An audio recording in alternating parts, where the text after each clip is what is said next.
Mustafal ഫൈസിയെ തിരിച്ചെടുക്കുന്നതിലും CSI വിഷയത്തിലും മുസ്ലിം പണ്ഡിത സംഘടനയായ സമസ്തയിൽ അതൃപ്തി.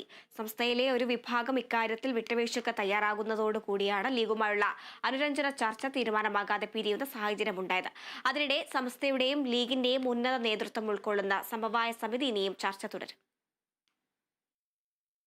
സമസ്ത നേതൃത്വത്തിനെതിരെ പരോക്ഷ വിമർശനം ഉന്നയിച്ചതിന്റെ പേരിൽ സംഘടനയിൽ നിന്നും സസ്പെൻഡ് ചെയ്യപ്പെട്ട മുശാവറ മുന്നംഗം മുസ്തഫൽ ഫൈസി തിരിച്ചുവരവിനായി ഇനിയും കാത്തിരിക്കേണ്ടി വരും.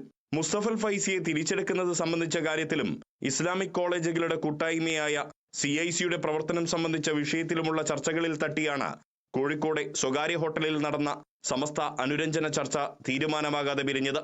ഹക്കീം ഫൈസി ആദ്രശേരിയെ മാറ്റാതെ CIC വിഷയത്തിൽ കൈകോർക്കാനാവില്ല എന്നായിരുന്നു സമസ്തയിലെ ലീഗ് വിരുദ്ധരുടെ നിലപാട്.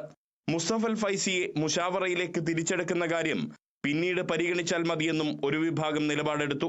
ഇതോടെ ചർച്ച എങ്ങുമെത്താതെ പിരിയുകയായിരുന്നു. ഇതിന്റെ പേരിൽ ചേരിപ്പോരുണ്ടാകുന്നത് തടയാൻ സമസ്ത അധ്യക്ഷൻ സയ്യിദ് ജിഫ്രി മുത്തുക്കോയ തങ്ങളും മുസ്ലിം ലീഗ് സംസ്ഥാന അധ്യക്ഷൻ പാണക്കാട് സയ്യിദ് സാദിഖ് അലി ശിഹാബ് തങ്ങളും അടക്കമുള്ള നേതൃത്വം പരസ്യ പ്രസ്താവന വിലക്കുന്നതായി തീരുമാനമെടുക്കുകയും ചെയ്തു. പരസ്പരം ഈ വിഷയത്തിനോട് ബന്ധപ്പെട്ട എന്തെങ്കിലും പ്രസ്താവനകളോ എന്തെങ്കിലും പരിപാടികളോ ആരെ ഭാഗത്തുനിന്നും ഉണ്ടാവാൻ പാടില്ല എന്ന് പ്രത്യേകം അവർക്ക് നിർദ്ദേശം നൽകിയിട്ടുണ്ട്. അങ്ങനെ വല്ലതും ഉണ്ടാവുകയാണെങ്കിൽ അതിനോട് അനുയോജ്യമായ നിലക്കുള്ള തീരുമാനങ്ങളൊക്കെ ഞങ്ങൾ കൈക്കൊള്ളേണ്ടി വരുന്നു എല്ലാവരെയും അറിയിച്ചിട്ടുണ്ട്. പങ്കെടുത്ത എല്ലാവരും പല അഭിപ്രായങ്ങളും ഇവിടെ പങ്കുവച്ചു. അതെല്ലാം ഞങ്ങളിവിടെ രേഖപ്പെടുത്തി വെച്ചിട്ടുണ്ട്. ആ അഭിപ്രായങ്ങൾ ഇനി ഈ സമിതി അത് വിലയിരുത്തിയിട്ട് അതിന്റെ തീരുമാനം അറിയിക്കുമെന്നാണ് തങ്ങളിവിടെ അറിയിച്ചിട്ടുള്ളത്. അപ്പം അതുവരെ പരസ്പര ആക്ഷേപങ്ങളോ മറ്റൊന്നും ആരും ഉന്നയിക്കാൻ പാടില്ല എന്നും ഈ സമിതിയുടെ ഒരു പ്രധാന തീരുമാനമാണ്. ജിഫ്രി തങ്ങൾക്കും സാദിഖ് അലി തങ്ങൾക്കും പുറമെ മുസ്ലിം ലീഗ് ദേശീയ general secretary PK Kunhalikutty, Samastha treasurer PP Umar Musliyar Koyyode, secretary MT Abdulla Musliyar തുടങ്ങിയവരാണ് ചർച്ചയ്ക്ക് നേതൃത്വം നൽകിയത്.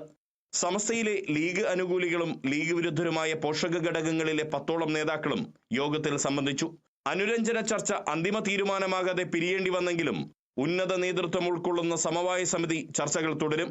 റമദാൻ കഴിയുന്നതോടെ ഇക്കാര്യത്തിൽ അന്തിമ നിലപാട് കൈക്കൊള്ളാൻ കഴിയുമെന്നാണ് സമസ്ത ലീഗ് ഉന്നത നേതൃത്വങ്ങളുടെ പ്രതീക്ഷ.